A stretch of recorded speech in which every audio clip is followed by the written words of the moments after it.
So, panoorin natin to guys, no? Ganito pala ang kalagayan sa Senado, no?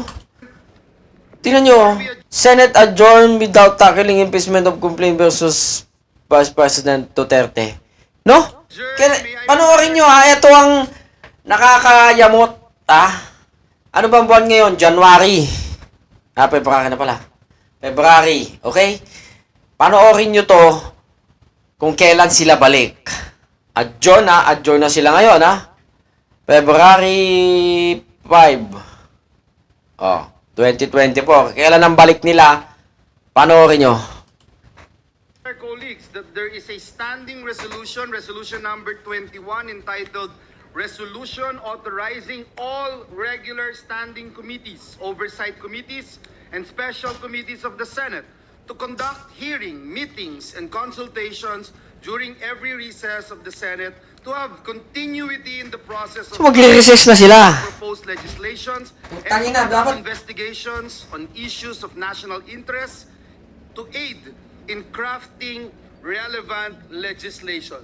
At this juncture, Mr. President, I move that we adjourn the session until 3 o'clock in the afternoon of Monday, June 2, 20... So, ibig sabihin, ang balik nila, June 2 pa. February, March, April, May, June. 4 na buwan.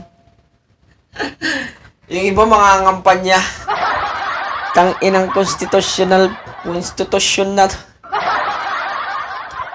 Samantalang tayo naghihirap. Putang ina, kung hindi ka mayaman, di ka makakapagbakasyon ng 1 linggo o dili kaya 15 days. Pag ikaw ay mahirap, ang bakasyon mo is 2 days lang. Pinakamalaki na yun. Pinakamahaba na yun. 5 araw, pinakamahaba na yun. Tapos mga senador na ugok na to, magbabakasyon sila ng 4 na buwan. Ha? Yung ko lang nalaman nyo na. Maganda pala talaga maging senador. Yawa. Wala sayong magagawa. Yun ang batas nila. Sila naman ang may gawa. Ang ina. Yay!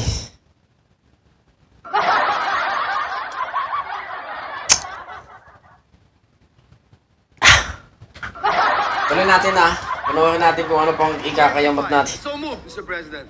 Oh, sumog. Sabi niya. There is a motion. Pwede mong mag-motion, mag-object din, na hindi pwede. Quinn, is there any... Hindi kayo pwedeng magpahinga kasi nga, binabayaran kayo ng sanlibutan. Until 3 o'clock in the afternoon of Monday, June 2, 2025. Thank you, Mr. President. Thank you to our staff and Senate employees. Mabuhay ang Senado. Mabuhay ang Senado! Putragis! 2025. So move, Mr. President. Babakasyon na sila! Lawin nyo naman yung mga constituent nyo! Kahit wala kayo constituent. Pupunta na sila sa mga kanya-kanya nilang bansa. Iba pupunta ng US. Iba pupunta ng Amerika. Ay, parehas lang pala. Iba pupunta ng Japan. Iba pupunta ng sa buhay ng mga senador.